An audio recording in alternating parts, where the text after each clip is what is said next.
Gente, boa tarde. Uma revisão aqui de história para o sétimo ano, gravando aqui pela segunda vez. O vídeo estava quase completo gravado. Toquei aqui na tela sem querer, deu pausa. E para poder emendar de novo, é aquele maior problema, tem que baixar aplicativo. É uma novela danada. Começa aqui no capítulo 9 a nossa revisão, na página 138. E ela vai assim, ó. A primeira parte que a gente vai examinar é essa daqui, ó, na 139. Ó. É o reino de Beni, está localizado no litoral do ocidente da Nigéria, do atual Nigéria e tal. É uma região, gente, que tem um porto, né? Um porto muito importante, que era um porto que foi utilizado pelos portugueses para fazer o tráfico de escravos, o comércio de escravos, que é um porto chamado Lagos, né? Na região da atual Nigéria, né?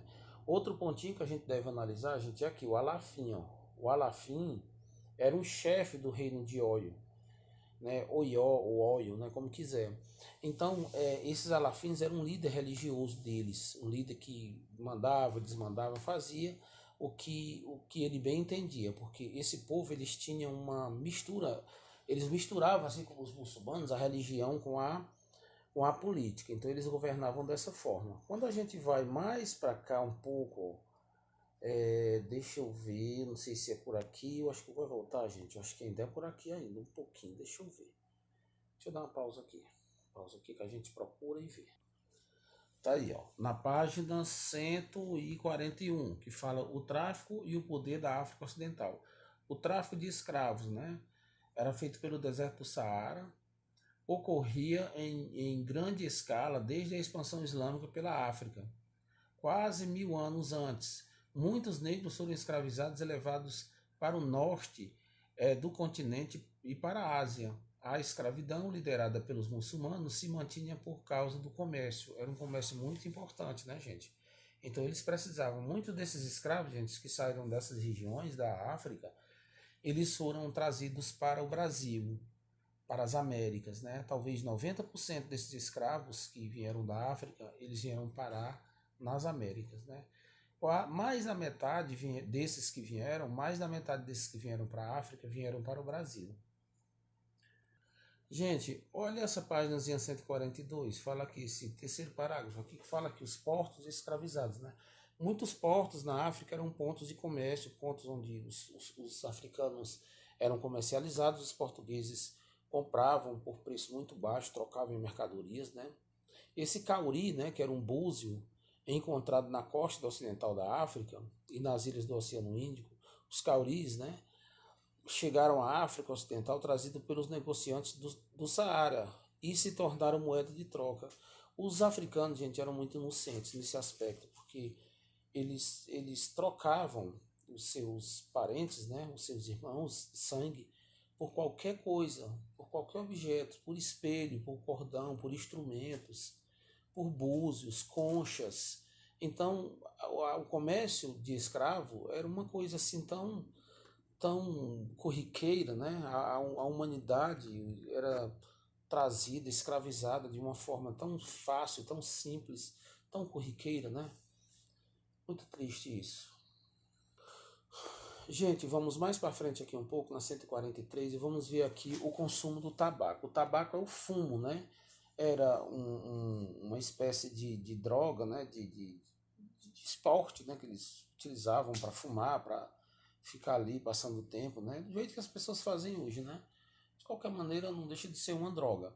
Eles misturavam, gente, aqui na Bahia, quando chegaram aqui no Brasil, especificamente na Bahia, quando eles produziam plantavam cana-de-açúcar, fazia a açúcar, fazia a rapadura, o melaço, o aguardente, todos os derivados da cana-de-açúcar. Dentre eles tinha o melaço. Então eles começaram a misturar a folha pequena, os pedacinhos de folha de, de tabaco, né, de fumo, com o melaço. Então, quando eles queimavam, dava um sabor diferente e eles gostavam disso. Aos poucos, gente, esse tabaco ele passou a ser muito apreciado tanto por brancos como também por negros.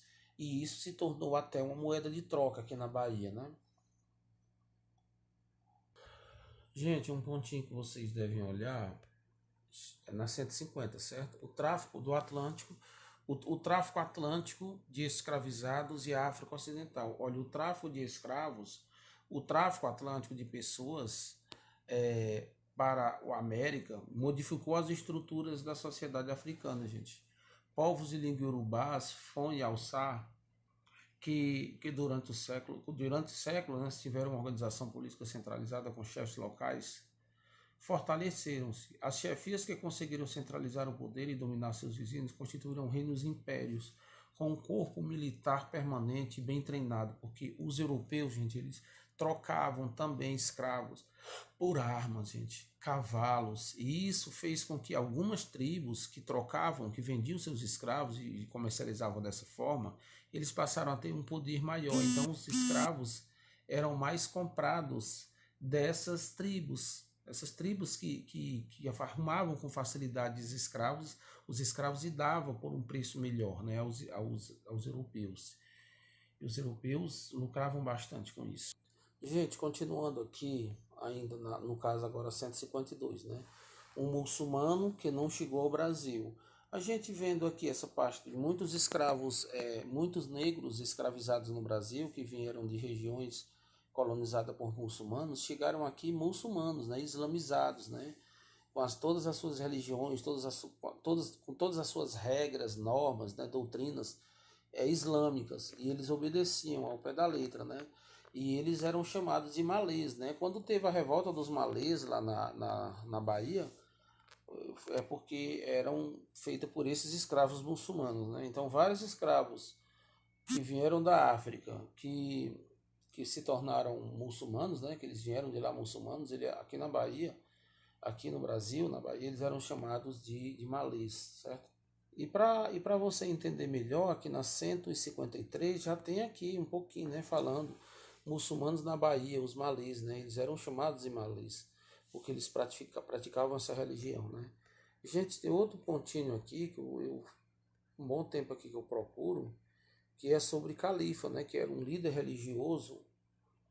Ó, gente, eu tive que voltar aqui na 147 para me explicar para vocês sobre o califa, né, que é um soberano político e espiritual das religiões muçulmanas. Ele lidera um califado, um sistema de governo muçulmano em que o chefe é ao mesmo tempo uma liderança religiosa e política, né, espiritual e política.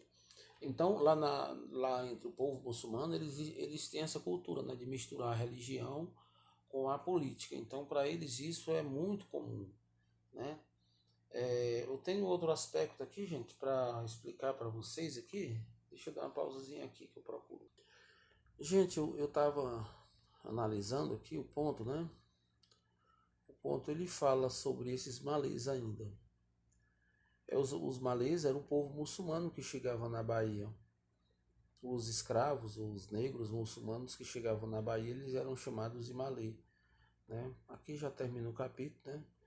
E a nossa revisão, gente, eu acho que vai ficar por aqui mesmo, porque é pouco conteúdo. Eu botei só um capítulo, a gente está com tantos afazeres, né? São tantos trabalhos, tantas coisas para a gente fazer.